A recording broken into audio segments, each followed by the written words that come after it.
Robot, troisième journée. Je peux pas être plus au cœur des robots avec un petit Nao et un bras industriel. Là, on va voir tout ce qui est touché à la robotique, robotique industrielle. Ah, on est copains, nous. Hein. Et puis Nao, etc., etc. Encore plein de choses à découvrir aujourd'hui. Troisième journée, c'est parti.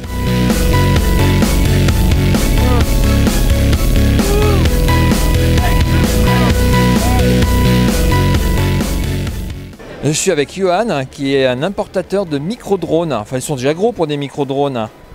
Oui, bah là on a le gros modèle de la gamme micro-drone, qui est un appareil de 5 kg et qui peut emporter jusqu'à 1,2 kg de charge utile.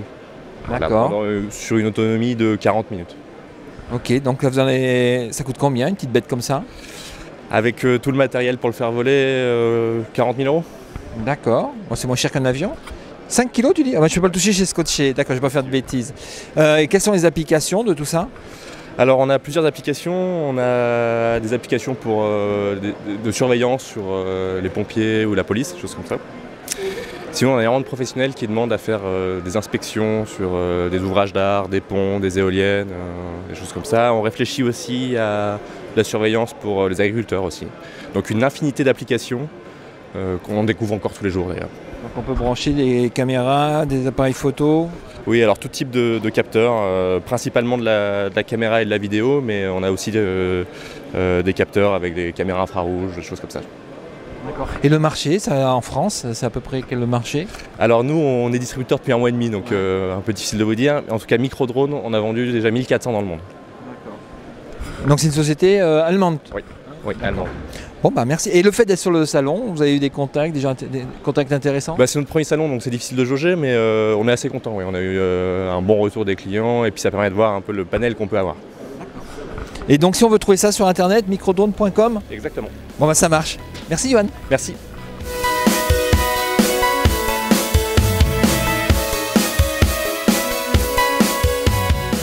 Je suis avec Thierry qui est venu avec un robot qui lave sa piscine. Tout à fait, nous avons un robot électrique qui permet de nettoyer les piscines, donc particuliers principalement. Donc c'est un robot qui nettoie le fond de la piscine, qui nettoie la paroi, qui va vous brosser la ligne d'eau et qui peut vous permettre un entretien facile et agréable tout au long de l'année. D'accord. Et ça coûte combien une petite bête comme ça? Alors le prix public aujourd'hui est aux alentours de 1 500 à 2 000 € chez tous nos distributeurs. Alors, et le fait de venir à InnoRobot, ça apporte quoi? Alors nous on est venu à InnoRobot pour montrer nos produits, pour partager de l'expérience. On a rejoint le cluster Mini Pyrénées cette année, Robotic Place, et on cherche à aller toujours de l'avant sur l'innovation et à venir sentir les tendances, trouver de nouvelles idées pour nos produits et montrer ce qu'on sait déjà faire aujourd'hui. D'accord. Merci Thierry. Plaisir.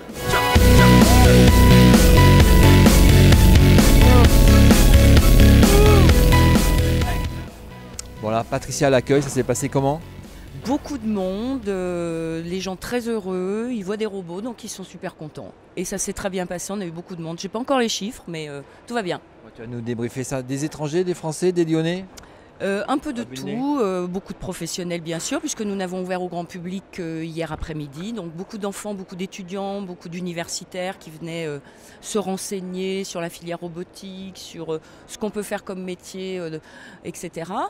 Et puis des jeunes enfants. Je crois que le plus jeune avait 1 mois et demi. Ah oui, donc c'est pas mal. Et puis sinon des professionnels de tous horizons, puisque c'est un métier d'avenir et il y a énormément de conférences intéressantes sur la robotique et la révolution. D'accord. À l'année prochaine alors? À l'année prochaine.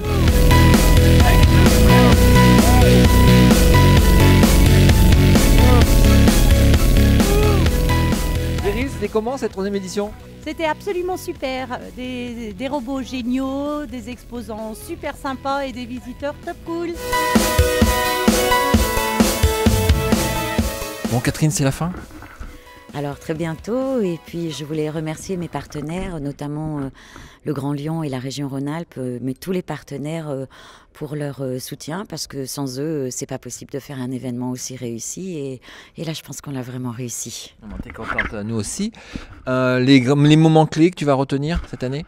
Alors l'ouverture au grand public, parce que c'est toujours un plaisir de voir des enfants et leurs parents interagir sans peur et sans crainte avec des robots. C'est aussi la présence de 350 experts en robotique européens qui étaient au premier étage pendant que nous on était au niveau -1 pour le European Robotics Forum qu'on a organisé en simultané avec InnoRobot. C'est un vrai plaisir de voir tous ces experts roboticiens interagir et échanger. Bon, on est parti pour la 4e édition 2014. Alors, toujours plus grand, toujours plus fort. Et puis surtout, j'ai entendu Monsieur Montebourg, notre ministre du redressement productif, parler d'états généraux de la robotique nationale qui pourraient trouver leur place à InnoRobot. Bien sûr que ces états généraux sont les bienvenus. C'était un message subliminal. C'est enregistré. Merci Catherine, à l'année prochaine. À l'année prochaine.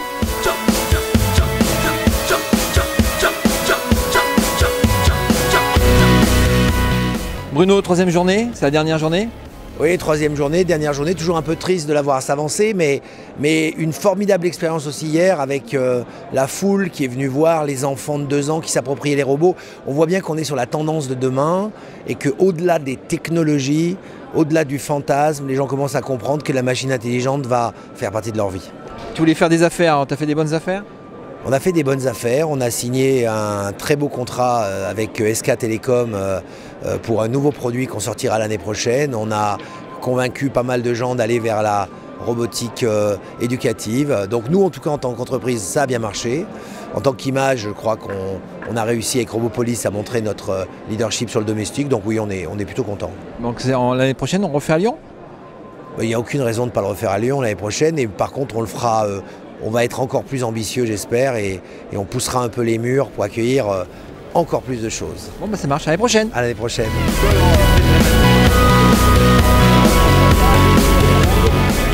Donc j'ai trouvé le robot qui me va bien, que je pilote pour partir à la fin de la 3e journée InnoRobot.